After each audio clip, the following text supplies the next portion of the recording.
সে ধরে নাই। আর তার কাছে আমার কাছে তার দাবিও আছে, কারণ এর আগে 2-3 বার আসার কথা ছিল, কয়েকবার এসে এসে ফিরে গেছি, অনুমতি হয় নাই। এখন দাবার গুটি পাল্টে গেছে, দাবার গুটি পাল্টে গেছে। এক মাঘে শীত যায় না, কিন্তু আমরা স্মরণে রাখি না, ভুলে যাই। এটাই বড় আফসোস প্রিয় ভাইরা। তো এটা ওয়ার্ম আপ প্রোগ্রাম, এটা ওয়ার্ম আপ উদ্বোধনী প্রোগ্রাম, বিভাগীয় প্রোগ্রাম আমার জানুয়ারি থেকে শুরু।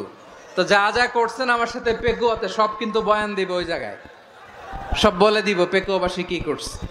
আমি তো ভাবছি পেকুয়ার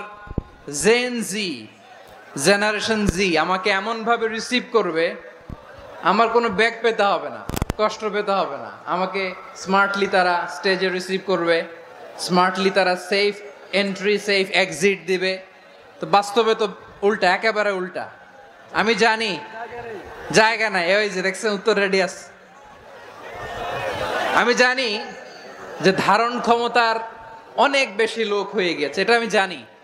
ভালোবাসা কোনো আইন কানুন দিয়ে মাপা যায় না, এটা আমি জানি। এটা যে ভালোবাসার বহিঃপ্রকাশ এটাও আমি বুঝি। ভালোবাসাকে আটকায় রাখা যায় না।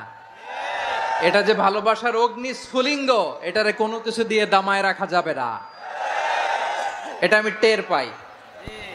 এজন্যই মনকে বুঝতে যেটা ভালোবাসা। মেহেরবানি করে অল্প কয়েকটা মিনিট